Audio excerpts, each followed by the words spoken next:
Welcome to bird media. నేను మీ పవన్ కృష్ణమూర్తి. ఒకప్పుడు తెలుగుదేశం పార్టీలో కీలక నేతగా నారా చంద్రబాబు నాయుడు గారికి అత్యంత సమీపంగా ఉండి నెంబర్ 2గా పరిగణించబడినటువంటి వైఎస్ చౌదరి అంటే సుజనా చౌదరి గారు ఇప్పుడు పూర్తిగా భిన్నమైన రాజకీయ ధోరణితో కనిపిస్తున్నారా అన్నటువంటి వార్తలు వినిపిస్తున్నాయి.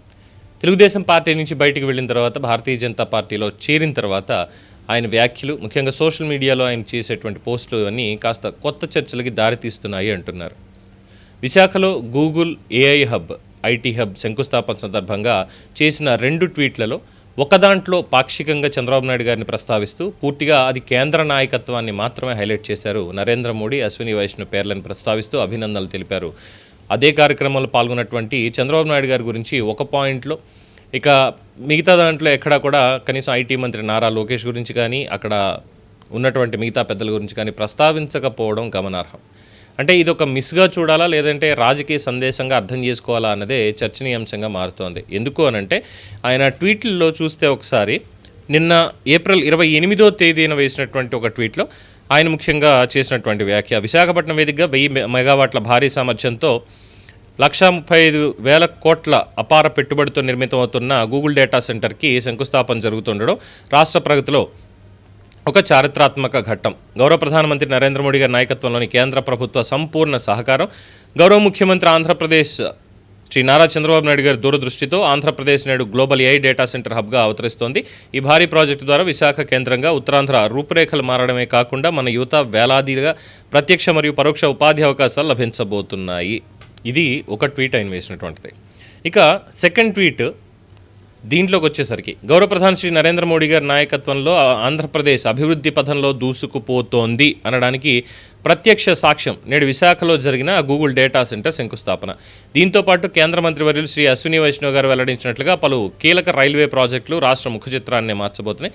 అమరావతి, హైదరాబాద్ మధ్య కేవలం 70 నిమిషాల్లో ప్రయాణించే బుల్లెట్ ట్రైన్ పనులు త్వరలో పట్టాలెక్కబోతూ ఉండడం, జూన్ 1 నుంచి విశాఖ రైల్వే జోన్ ప్రారంభం మరియు ఏపీలో 3300 కిలోమీటర్ల మేర కొత్త రైల్వే ట్రాక్ల వంటి వాటితో ఆంధ్రప్రదేశ్ పునర్నిర్మాణం శరవేగంగా ముందుకు వెళ్తుంది. సో ఇక్కడ క్రెడిట్ ఇవ్వడమా ఇంకోటని కాదు, కానీ దానికంటే ముందున్నటువంటి ట్వీట్లు కానీ ఆయన సోషల్ మీడియా పోస్టింగ్స్ కానీ చూస్తుంటే ఎక్కడ అంత క్రెడిట్ అంతా కూడా ఏంటంటే కేవలం ముఖ్యంగా ప్రధాని నరేంద్ర మోడీ గారి సెంట్రిక్గానే ఉంటున్నాయి అనేది సోషల్ మీడియాలో జరుగుతున్నటువంటి చర్చ.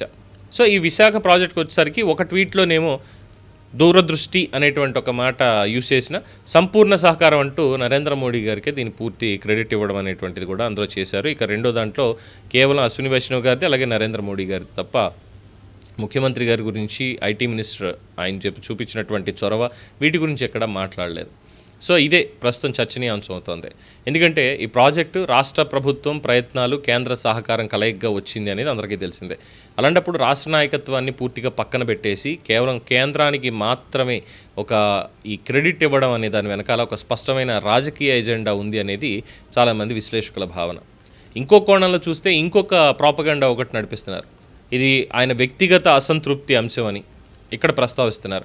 కూటమి ప్రభుత్వంలో తన సీనియారిటీకి తగిన ప్రాధాన్యం లేదా పదవి దక్కలేదు అనే భావన ఆయనలో ఉందనే చర్చలు రాజకీయ వర్గాల్లో కూడా వినిపిస్తున్నాయి. ముఖ్యంగా మంత్రి పదవి ఆశించినప్పటికీ అది సాధ్యం కాలేదు అనేటువంటి వ్యాఖ్యలు ఎక్కువగా ఉన్నాయి. ఈ నేపథ్యంలోనే ఆయన సోషల్ మీడియా పోస్టింగ్స్లో రాష్ట్ర నాయకత్వం మీద దూరం పెంచుతూ కేంద్రాన్ని మాత్రమే ఆయన ఫోకస్ చేస్తున్నారా అనేటువంటి అనుమానాన్ని, అభిప్రాయాన్ని వ్యక్తం చేస్తున్నారు. ఇంకో ముఖ్యమైన అంశం, రాష్ట్రంలో జరుగుతున్నటువంటి అభివృద్ధి కార్యక్రమాలకి ఎవరి పాత్ర ఎంత అన్నది ప్రజలకు స్పష్టంగా ఉంటుంది. ఒక ప్రాజెక్టు విజయానికి కేంద్రం, రాష్ట్రం 2 కలిసి పనిచేయాల్సిందే, కానీ ఒకవైపు మాత్రమే హైలైట్ చేయడం అనేది రాజకీయంగా సందేశం పంపే ప్రయత్నంగా కనిపిస్తోందంటున్నారు.